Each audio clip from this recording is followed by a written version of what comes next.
Hello, everyone. My name is Jordan Hart. I'm the online editor with Labels and Labeling.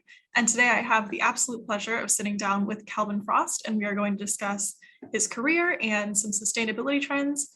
And I'm very excited for this. So Calvin, if you would like to introduce yourself, we can hop on in. Well, Jordan, you're very kind to call and talk to me. I'm Calvin Frost, and I'm the chairman of Channeled Resources. And the real question is, what does chairman mean? Basically means they're trying to put me out to pasture. And haven't apparently succeeded quite yet. No, not yet. Not yet. So can you give us a brief history of your career in labels? Yeah, well, I started back in the late 60s. I changed careers and moved into recycling. And then if we fast forward, eventually moved to Chicago and started Channeled Resources in the mid 70s. We started as a traditional recycler, and then for lots of different reasons, we moved into working only with non-recyclable substrates that we define as coated, treated, and or laminated papers and films. And as that time went on, we really got involved with silicone coated release liners and pressure sensitive laminate. And then if you fast forward, and we're now, let's say, in the mid to late 80s, we began to develop contracts with suppliers. And the suppliers all said, yes, we'll give you a contract for all of our byproduct, but you have to agree to meet a covenant. And that is that you won't landfill anything that you get. And I'm really going back to the late 80s, early 90s. So over the years, we've really stumbled around trying to figure out what to do with non-recyclables. And we've tried many, many different options. We've looked at many, many different options. And the best option that we found is energy. And by energy, it's a simple circle of taking byproduct, non-recyclable byproduct, creating an engineered fuel, and then that fuel being used as a feedstock with commercial boilers that are used in paper mills, steel mills, and utilities.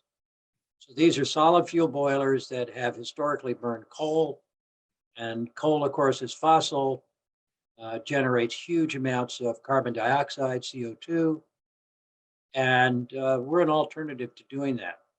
So if you begin to look at my career, I've actually been forced to get into these different areas of sustainability many, many years ago.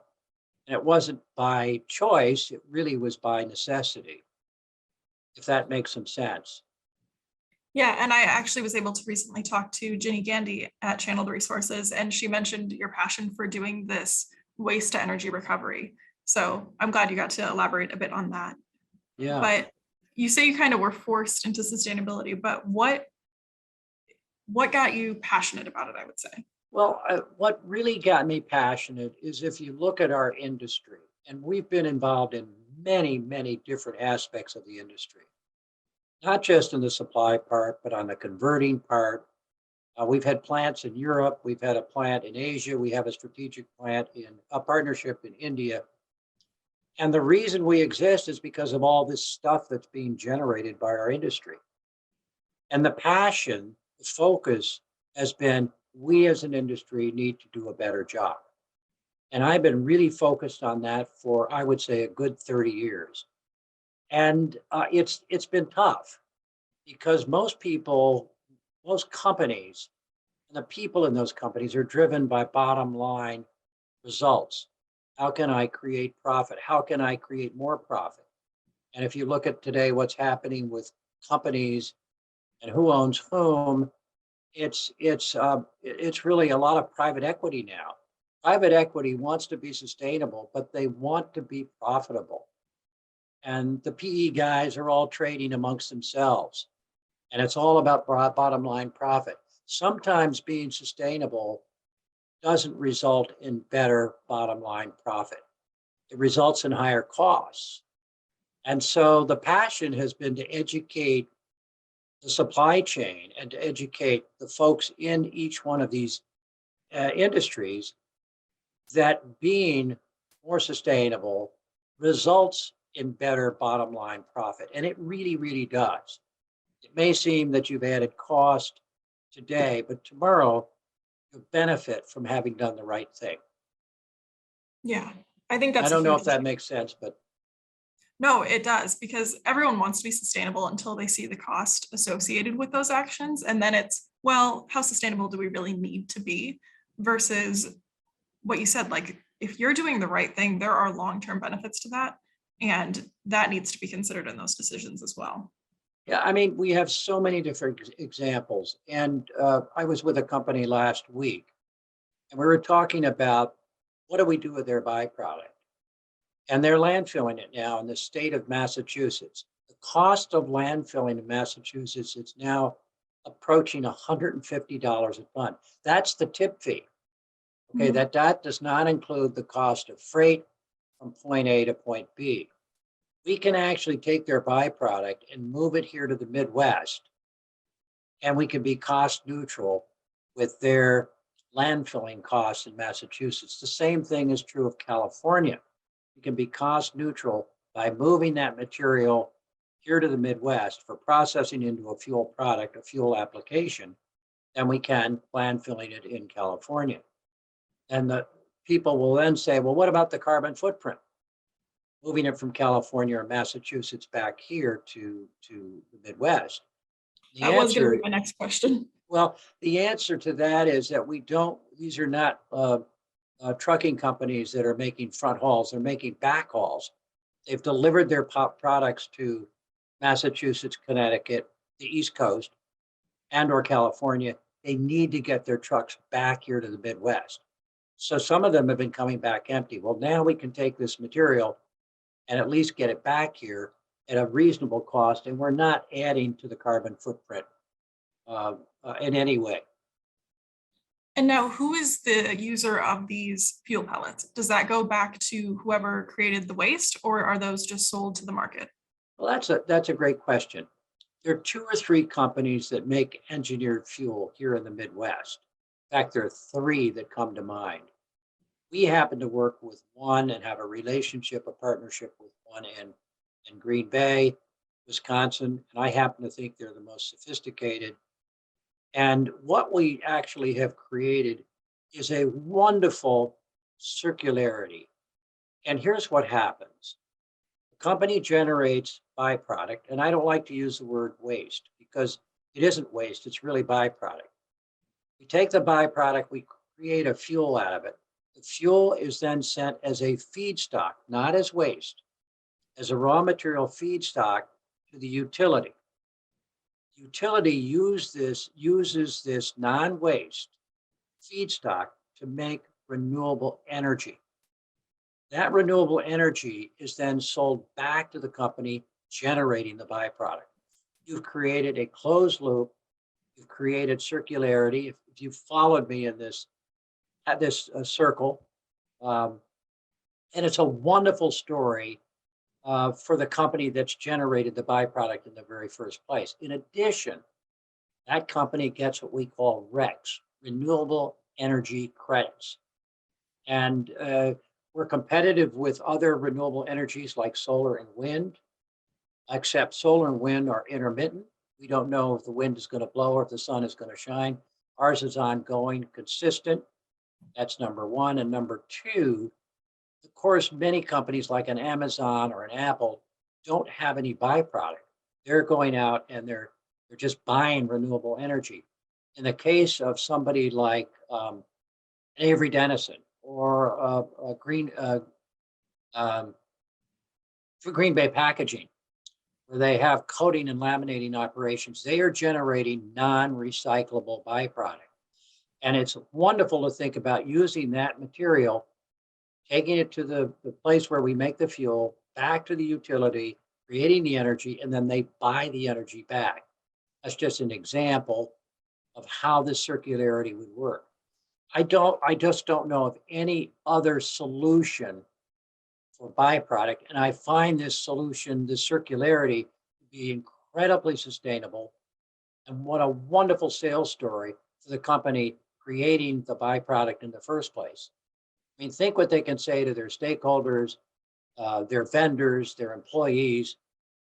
We're 99% landfill free. We're using our byproduct to create renewable energy.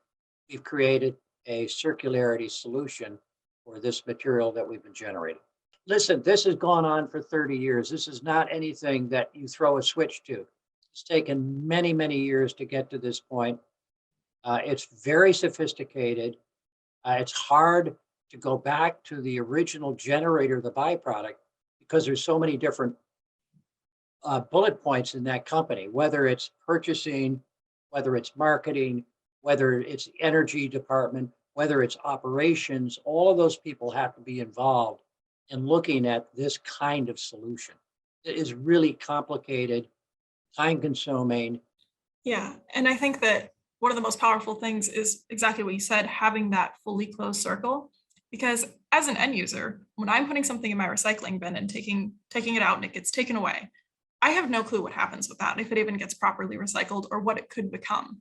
Versus if you are a company who's involved in this program, you can say, I know exactly what happened with our byproduct. Here's the journey it went through, and here's how we're utilizing it now, which, as you said, is a huge selling point. And it's that extended producer responsibility of knowing what happens with your byproduct. So aside from waste to energy, what are some sustainability trends that you're keeping your eye on?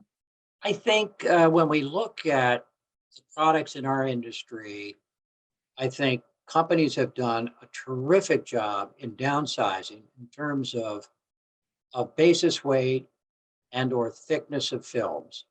And I think that's great. I think that'll continue to happen. So I think that that's creating a much more sustainable uh, uh, future for packaging that we are involved with.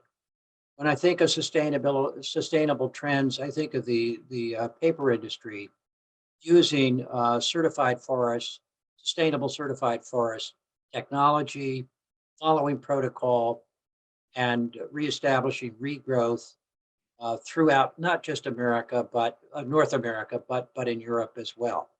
In fact, if you follow the paper industry, we're actually adding more new forest land than we are taking trees off of the land every single year, almost every single day.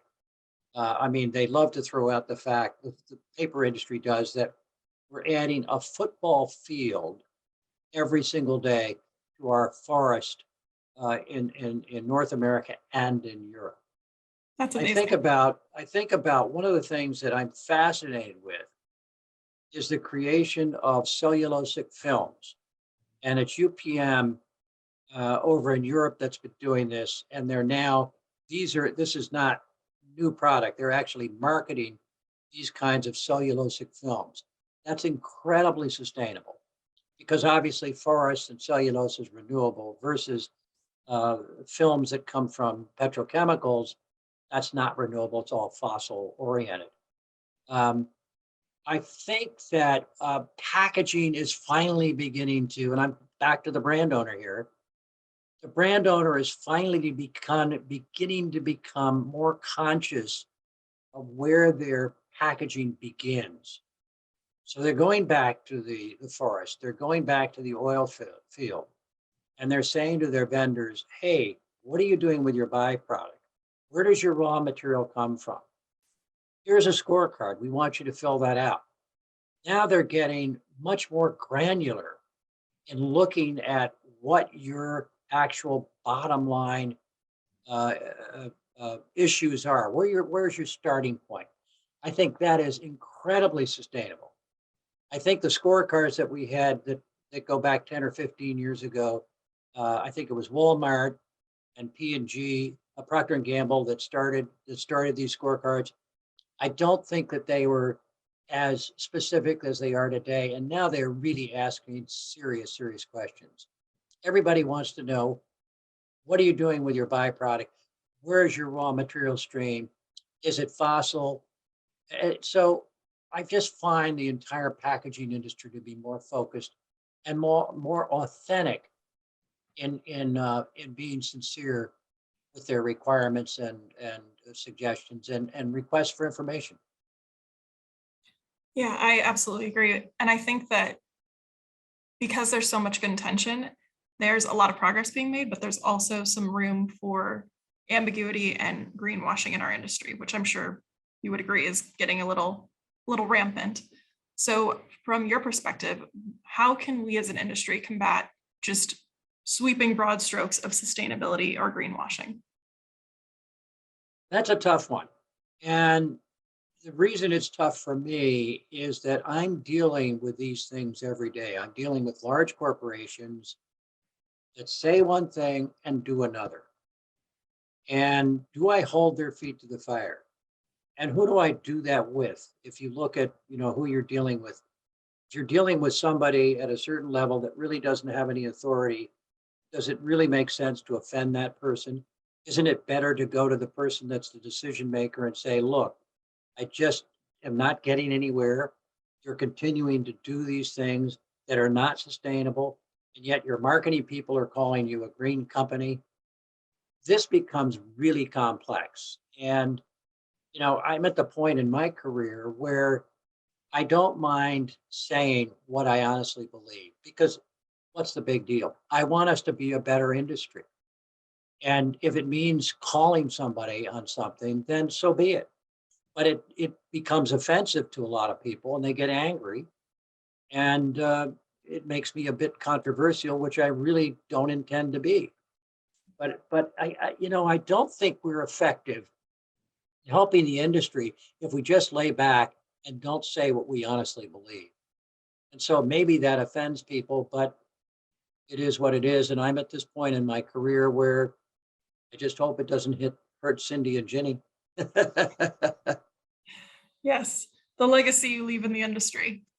Right. But let's actually look back on your career a bit more. And I would love to know what project you are most proud of after so many years in the industry. Wow. I think first of all, I'm really proud of the team we put together here at Channeled Resources. I think that they're very sincere about trying to do the right thing.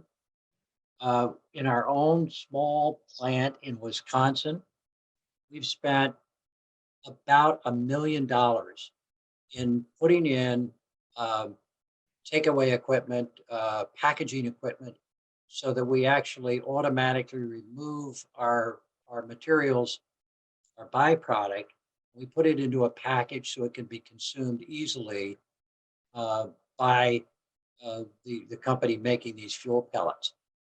For a small business to have made a financial commitment, uh, I'm really proud of that. And in fact, we're a wonderful place to visit and show that it can be done. I think that having said that, since this was my desire and my belief that we're a better business doing it, it's easy for me. It's not so easy for an outsider who hasn't been as focused on being sustainable, on reducing landfill materials. It's much more difficult. But I always made this part of well, it made it part of our model, our business model.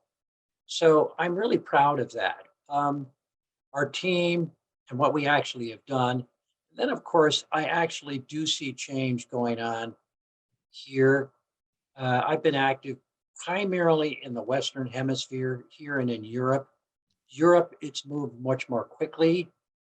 In America, we have a lot of holes, as I like to say, in the ground. It's pretty easy and cheap. It's just dumping something in a hole than it is to go from point A to point B or to have to package it to go to point A and point B. And I do understand that. But I do believe that we are beginning to affect change. And I'm just hopeful that this will continue to grow and to support, all aspects of this industry. Jordan, when you think about pressure sensitive technology, it is not a friendly industry. And when Stan Avery created this product, we didn't think about this. Remember, we go back to 1937. We were not concerned about the environment. We were concerned about sticky stuff, quick removal, easy packaging, you know, demonstrative gains in efficiency, brand owner appeal, et cetera, et cetera.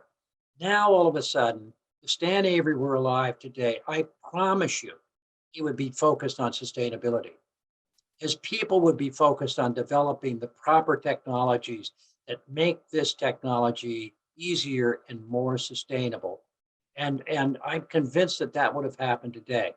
So trying to develop RCAs, recycle compatible adhesives, we have that technology, but using it in a commercial way, using benign adhesive technology in a commercial way, we're still a long way from that, and we need to get there. So there's still a lot to be done, is I guess what I'm saying. But I am glad. I love to see the Averys and the Raflatacs and the 3Ms focused on beniety and sustainability. And I think we're seeing more and more and more of that today. I really do.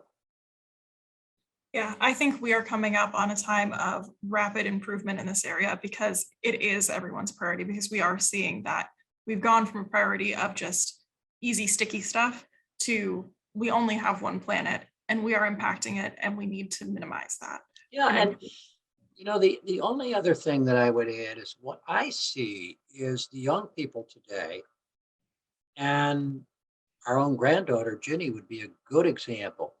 They are really interested in trying to do a better job. They're interested in sustainability. They don't want to landfill materials. They want to be able to go to their customers and say, look, we've got a solution for this. Let us help you.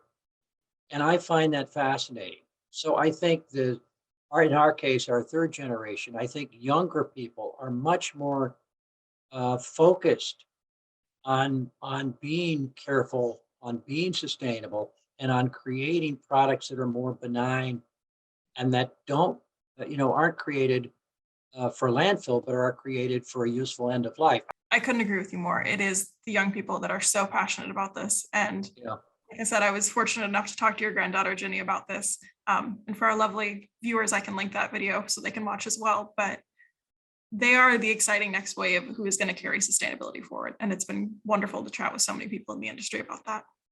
Isn't that great? But thank you so much for your time today, Calvin. Thanks, Jordan.